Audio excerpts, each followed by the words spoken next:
Здравствуйте, дорогая мама, Зайнапапа и все родные. Эх, и гложет же сердце мысль, что вам трудно живется, мама, и ничем пока помочь не могу. Скоро кончится война, довелось бы вернуться и заботиться о вас. Сегодня вступим в бой, только что сбили 2 самолета. Жду письма. Картошку посадили, растет. Пишите. Ваш сын Мохаммед. Потом к матери пришло извещение.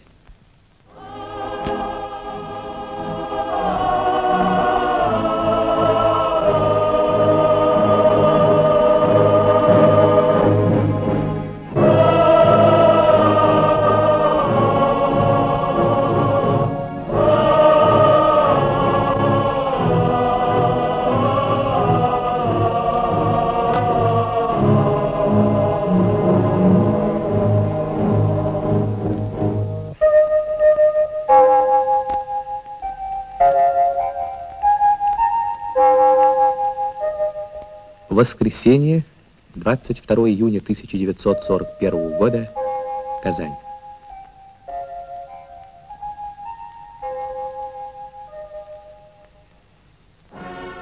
Это кадры хроники, проводы солдат в первые дни войны.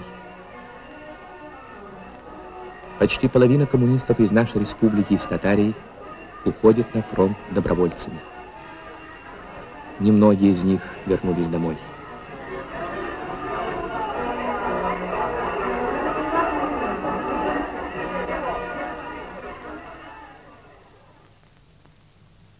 Горела, страдала родная земля.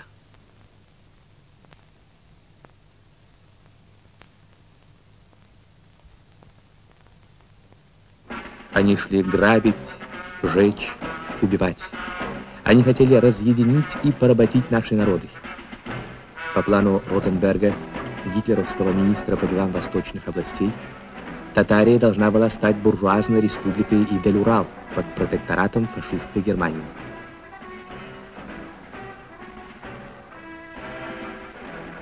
Вот они, самые горькие месяцы войны.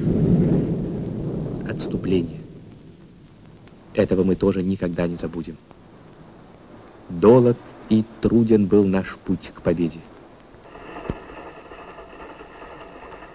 В Татарию эвакуируются заводы из Москвы и Ленинграда, Киева и Одессы, Херсона и Бежецка. Уже к концу 1941 года основные предприятия были введены в строй. Десятки тысяч людей, обездоленных войной, примет республика, накормит, согреет, обсушит.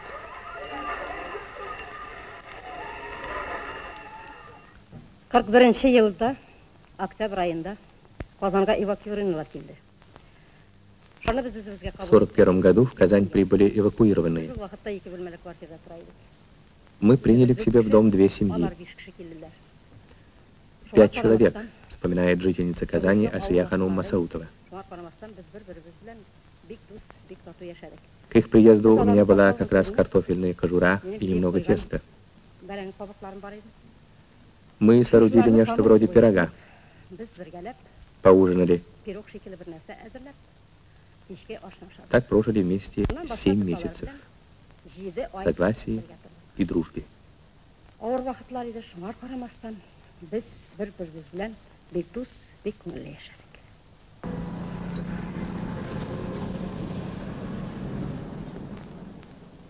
В ноябре 1941 года Объединенный пленум Татарского обкома и Казанского горкома партии постановляет максимально использовать имеющееся оборудование, изыскать внутренние возможности для производства дополнительных видов вооружений и боеприпасов, гранат, мин, фугасов, патронов, взрывателей.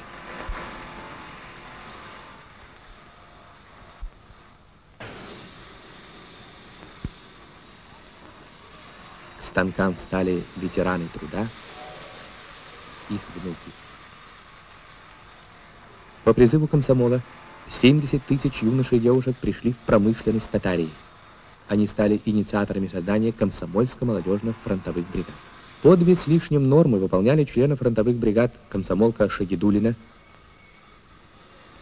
работница меховой фабрики Мухаммадеева. По всей стране развернулось движение помощи Красной Армии. Люди несли в фонд обороны все, что могли. Трудовые сбережения, нужные фронту вещи. Даже Лиль Егоров, ученик 15-й Казанской школы, сдает свои сбережения в фонд обороны моей любимой Родины.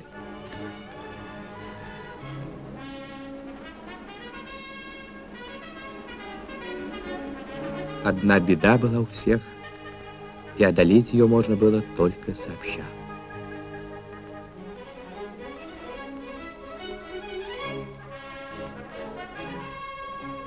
Делегаты сельхозартели Кузылбайрак Дубьяцкого района Галиулин и Хисматулин передают Красной Армии звено самолетов. Герой Советского Союза Мамедов принимает танковую колонну, построенную на средства трудящихся Татарии. Председатель Президиума Верховного Совета Татарской ССР Димухаметов привез воинам подарки от рабочих и колхозников советской Татарии. Какие благодарственные телеграммы шли в адрес заводов, колхозов и организаций Татарии. Одновременно в республике формируются новые войсковые части. Из решения татарского обкома партии провести отбор всесторонне проверенных добровольцев-комсомольцев в воздушно-десантные войска Красной Армии. Еще одно решение от 19 сентября 1941 года. Провести отбор добровольцев для лыжных батальонов Красной Армии. Спустя годы маршал Советского Союза Малиновский скажет: «Я много видел на фронте бойцов и командиров татар и всегда восхищался их железной волей в бою.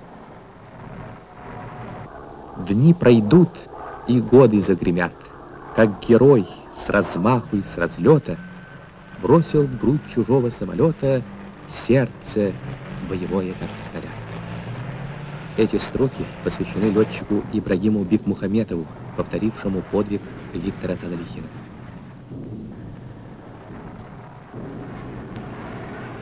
Герой Советского Союза казанец Виктор Григорьев. В битве под Москвой он бесстрашно таранил немецкий танк и продолжал дальше громить врага. Сталинград. Геройски сражается здесь прославленный снайпер, казанский рабочий Анатолий Чехов.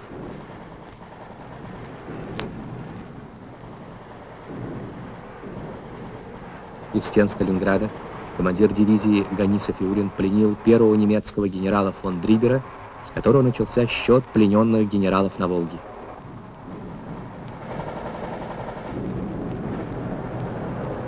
Все силы были собраны в один кулак. Не быть фашистом на Волге. Уходят из Казани на фронт эти грозные боевые машины.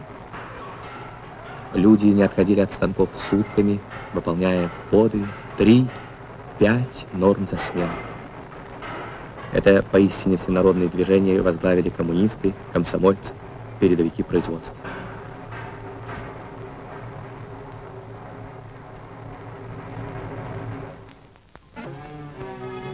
Вот Накия Набиуллина. Только ее руками обработано для наших бойцов 216 тысяч пар валенок.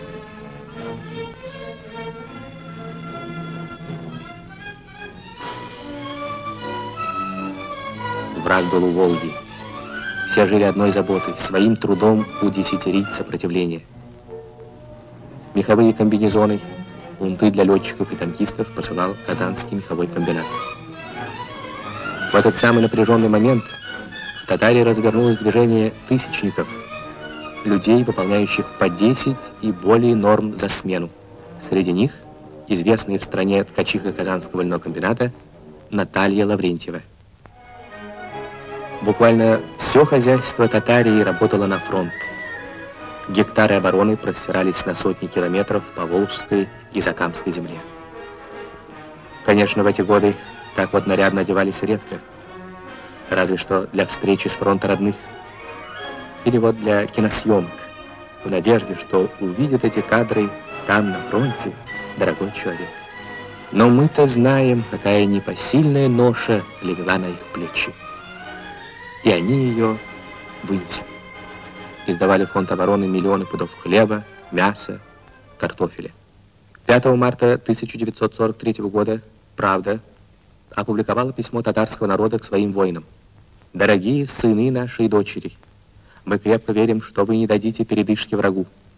Став по обычаю предков на берег Волги-матушки и целуя нашу кормилицу землю, поклянемся, жизни своей не пожалеем за Родину, за ее честь и свободу.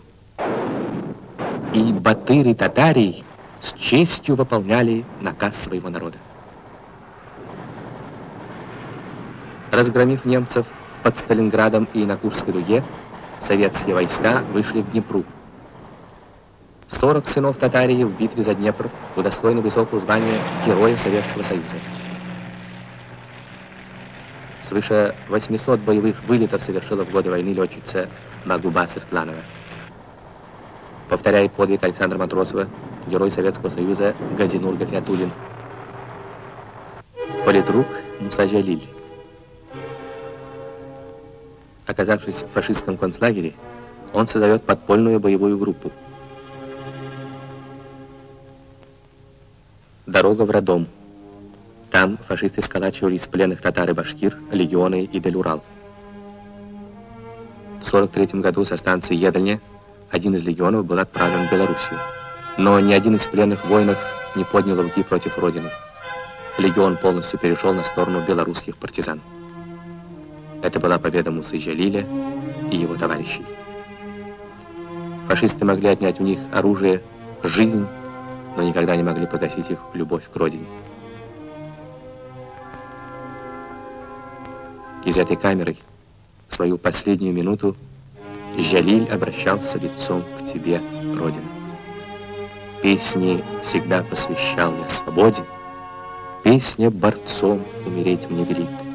Жизнь моя песней звучала в народе, смерть моя песней борьбы прозвучит. Именно в эти годы были созданы такие значительные произведения, как драма «Марьям» Наки Исамбета, опера «Ильдар» Наджиба Жиганова, песни и марши Салика Сайдашева, Джавдата Файзи. Героический труд наших колхозников вдохновил меня написать драму «Мини Камал». А сколько осталось ненаписанным?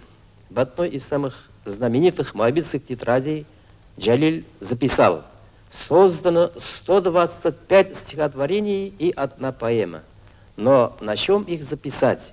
Умирают вместе со мной. Фактически мы потеряли на войне целое поколение молодых писателей. И до сих пор чувствуем горечь этой утраты.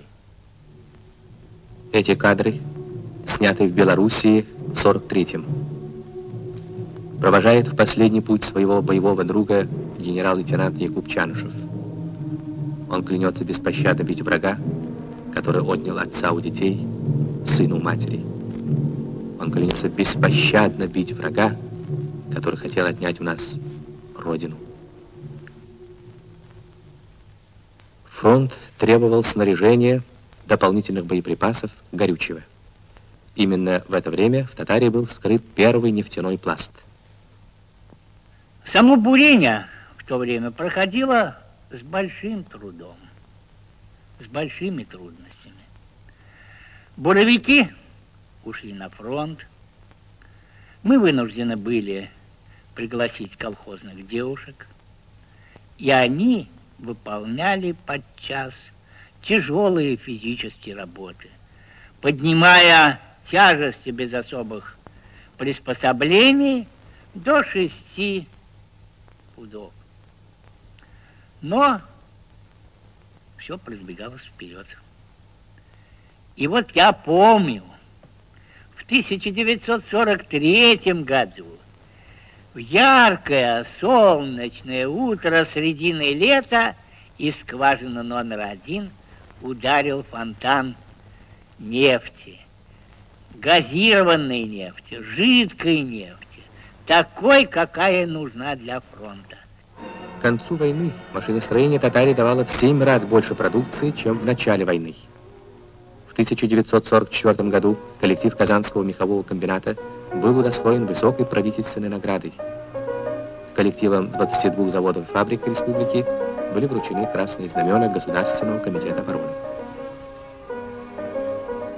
Крупные работы провели в годы войны ученые Татарии. Десятки научных открытий сделала семья известных химиков Арбузовых.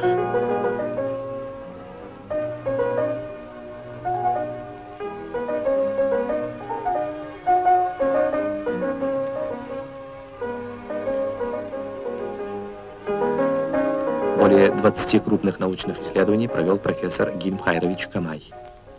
В начале войны нас вызвали в Москву в Государственный комитет обороны. От имени председателя комитета, товарища Сталина, мне было сказано в Казани развернуть усиленную работу в области химии красителей. И вот мы в Казани развернули большую работу с большой отдачей. Скоро мы сделали очень интересные и крупные открытия. Многие из нас были удостоены государственной премии. Смерть неотступно шла по пятам врага до самого Берлина, до самого Рейхстага.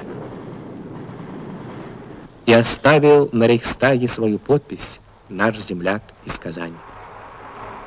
Мы завершили войну. Стоит в Волгограде памятник павшим борцам как символ несокрушимого единства всех антифашистов мира. Здесь покоится прах защитников Сталинграда, сына испанского народа Рубена и Барури, русского капитана Каменщикова и артиллериста из Татарии Хафиза Фаттахеддинова. Около 200 наших земляков стали героями Советского Союза, выполнил клятву генерал-лейтенант Чанышев. Он привел свои полки в Берлин.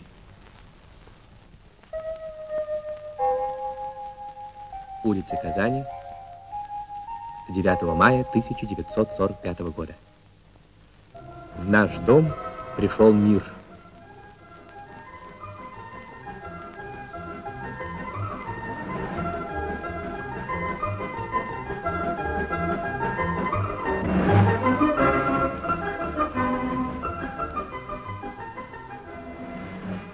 Одна из первых радостных встреч.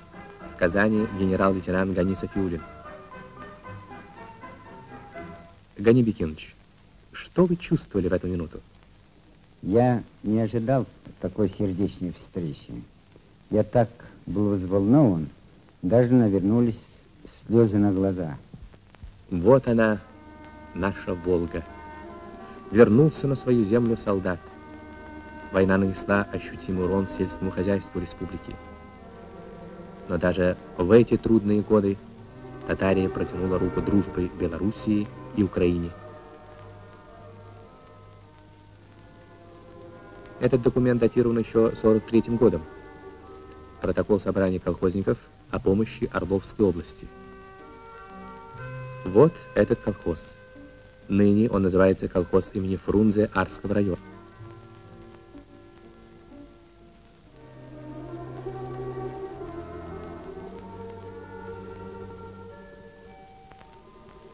Возглавляет его Абдулхак Газизович Газизов. Он помнит то собрание в 43-м году. Зимой в 43-м году, после ранения на фронте, я вернулся в свое родное село. Председательствовал тогда Абдулхак Закиров. Теперь он наш колхозный пенсионер. Всю работу тянули на своих плечах женщины да ребята. Ни коней, ни инвентаря. Барановали даже на коровах.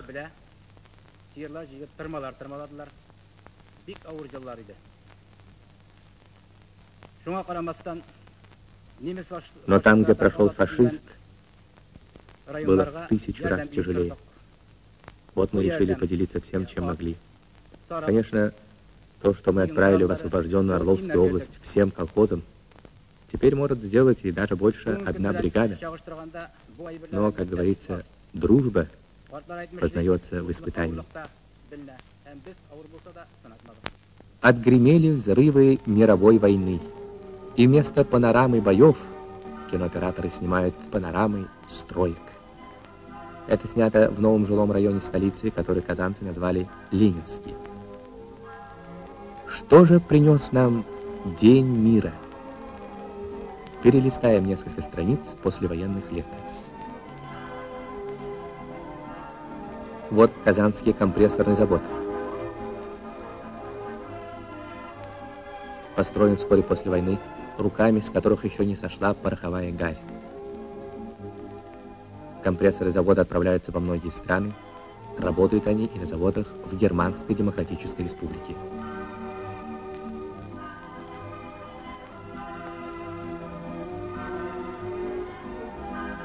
Казанский теплоконтроль, один из крупнейших приборостроительных заводов страны, также получивший мировую известность.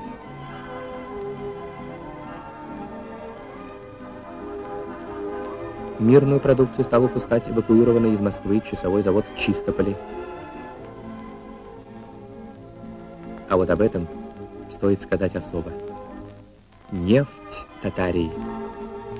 В июле 1949 года ЦК ВКПБ принимает специальное постановление о развитии нефтяной промышленности в республике. Благодаря помощи всей страны Татария в кратчайшие сроки вышла на первое место в стране по добыче черного золота. Перелистаем еще одну страницу тех 50-х лет. Квартира композитора Назиба Жиганова.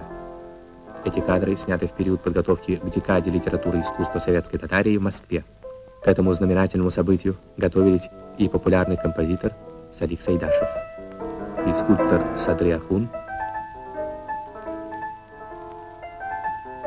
видный писатель Кави Наджми пишет роман «Весенние ветры» о революционном прошлом своего народа. В эти годы были найдены моабитские тетради Мусы Джалиля, и голос его зазвучал на весь мир. За цикл стихов «Моабитская тетрадь» Муса Джалиль был удостоен Ленинской премии, за исключительную стойкость и мужество звание Героя Советского Союза. Премьерой оперы «Муса Джалиль» открылась в Москве декада литературы и искусства советского Татарстана. Мы знакомились с Москвой, а москвичи знакомились с жизнью нашей республики, с ее песнями, стихами, танцами. Это был красочный праздник искусства советской Татарии, живущей в свободной семье народов нашей страны. И нет такой силы, которая смогла бы поколебать нашу дружбу.